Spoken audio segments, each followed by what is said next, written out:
Assalamualaikum warahmatullahi wabarakatuh. Para pemirsa, ada ungkapan dari Rasulullah yang kira-kira maknanya sayati ala ummati zamanun tukzifunas sadiq wa tusaddiqunas nal kadhib ila akhirih. Kira-kira itu artinya. Akan datang menimpa umatku suatu masa, kata Rasulullah. Kalian di saat itu membenarkan para penipu. Dan pada saat yang sama, dan kamu mendustakan atau mengingkari orang-orang yang mengajak kepada kebaikan. Kalau kita renung-renungkan hadis Nabi ini apa sekarang zamannya ya? Karena sekarang tuh orang berani aja berdusta gitu. Dusta ya kan, enggak malu-malu dia bersumpah. Disumpah pakai Al-Qur'an, enggak takut dia. Enggak takut dia. Oh, klarifikasi. Oh, padahal dia sekretarisnya yang membuat surat, dia enggak mengakui gitu. Tapi juga enggak ada tindakan kepada sekretarisnya, kan itu yang terjadi nih. Lalu apa hubungan cerita ini dengan Yusuf Mansur? Kan gitu cerita kita nih.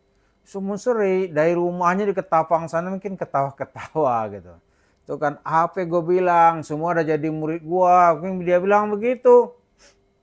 Dia kan terbiasa berdusta ya. Begitu banyak pejabat-pejabat yang berani berdusta, Yusuf Mansur pasti ketawa. Iya kan? Ketawa dia. Ente apa, coba deh melalui pengadilan aneh tungguin. Ya semua dikumpulkan dalam cerita-cerita dusta atau orang-orang yang berani bersumpah palsu gitu. Waduh, ngeri juga kita kalau melihat keadaan seperti ini. Kita lihat, aduh, ini ngeri gitu ya. Di mana-mana kenapa kasus korupsi itu tidak bisa dituntaskan gitu. Atau nggak bisa dikurangi. Karena di mana-mana sekarang orang tidak takut lagi bersumpah palsu. Nggak takut dia untuk berdusta walaupun disumpah pakai Al-Quran atau kitab suci lainnya. Nggak takut dia. Itu yang disebut Nabi, suatu hari nanti itu kalian akan mengikuti para pendusta. Orang baik-baik kalian ingkari, para pendusta diamini. Nih, kalau dihubungkan dengan Yusuf Mansur, itu jangan-jangan gurunya ini Yusuf Mansur. Atau jangan-jangan itu murid-muridnya Yusuf Mansur. Gitu. Dari tempat yang terpisah di sana, mungkin Yusuf Mansur mengatakan, ternyata alhamdulillah murid aneh makin banyak. Kan gitu kan? Semakin banyak pendusta di negeri ini, tentulah Yusuf Mansur akan senang hati. Kenapa? Karena dia sebagai raja dusta gitu. Raja dusta dapat prajurit pendusta, raja tentu senang. Berarti kekuasaannya masih akan bertahan. Itu kalau kita memahaminya secara letterlech atau tekstual. Tapi di lapangan kan banyak juga suara-suara yang menyuarakan kebenaran kan tetap kuat. Buktinya orang sekarang ini juga berani menggugat kebohongan. Kawan-kawan wartawan sekarang ini misalnya, dia nggak takut nanya yang kritis-kritis. Nggak takut dia, kalau dulu memang banyak yang takut. Takut misalnya nggak diajak lagi gitu kan. Takut misalnya nggak dapat sumber berita. Kalau sekarang mereka juga nggak takut gitu.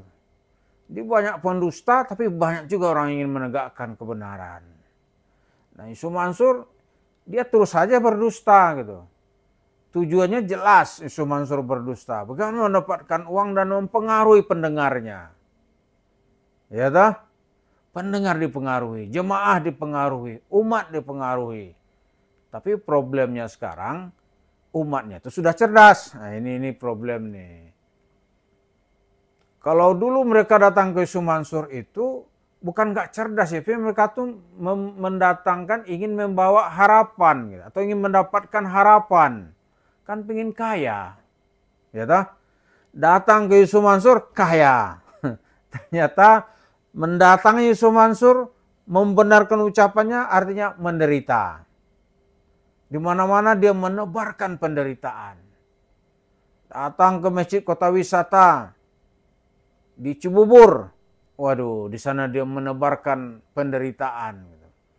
Orang stroke gara-gara stres memikirkan uangnya hilang nggak kembali. Gitu. Orang-orang yang telah bekerja dari semenjak tamat gelar sarjana, dia bekerja sampai pensiun umur 55 ketika itu, atau umur 60. Dia berharap di akhir hidupnya, hidup tenang, dosa diampuni, meninggal masuk surga. Kan gitu harapannya. Tahu-tahu dipenjarain oleh Yusuf Mansur gitu. Dianiaya hidupnya di dunia. Mati dalam keadaan menderita. Begitu meninggal nggak ada Yusuf Mansur tuh rasa empati ke kirim karangan bunga kayak atau datang bacaan yasinan, nggak ada. Dia bilang mati aja lo gitu. Tapi ya sekarang itu cerita-cerita dusta itu orang tolak. Walaupun ya ada juga kelompok-kelompok tertentu yang ingin aman dengan cerita dusta gitu. Tapi di mana-mana masyarakat menolak. Lihat aja kasus tuh. Itu di kementerian, ya kan? Oh, dia bikin memo kepada KBRI di berbagai negara supaya memberikan fasilitas. Gitu. Dia nggak tahu sekarang ini masyarakat tuh lagi sensitif. Ya, kalau dulu ya memo-memo tuh sebenarnya selama tidak memberatkan keuangan ya itu sebenarnya termasuk hal-hal kewajiban ya dari pihak kedutaan untuk melindungi warga negara atau memberikan fasilitas kepada warga negara yang sedang berkunjung.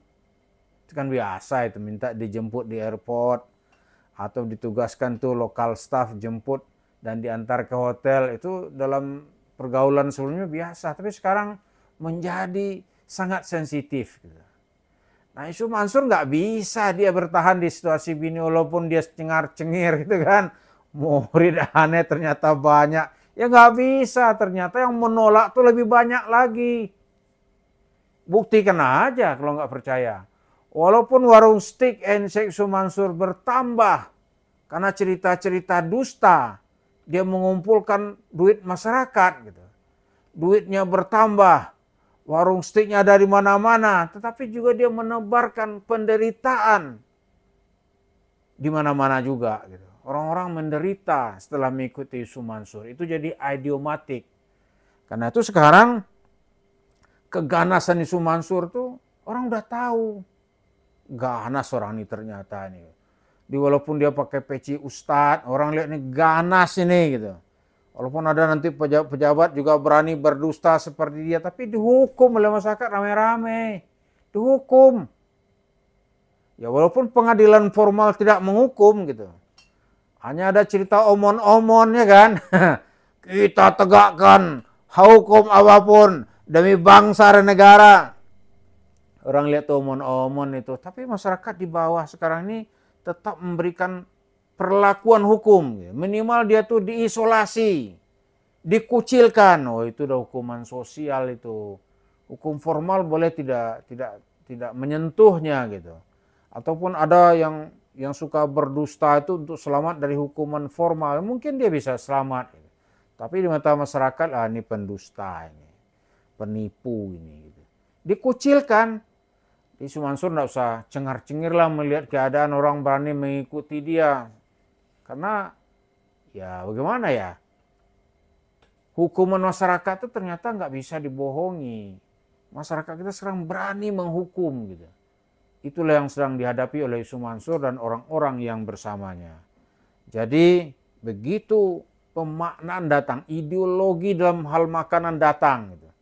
Maka warung steak and shake itu nanti juga akan mengalami akibatnya sebagaimana jenis-jenis usaha lain yang sudah dihukum oleh masyarakat Islam khususnya.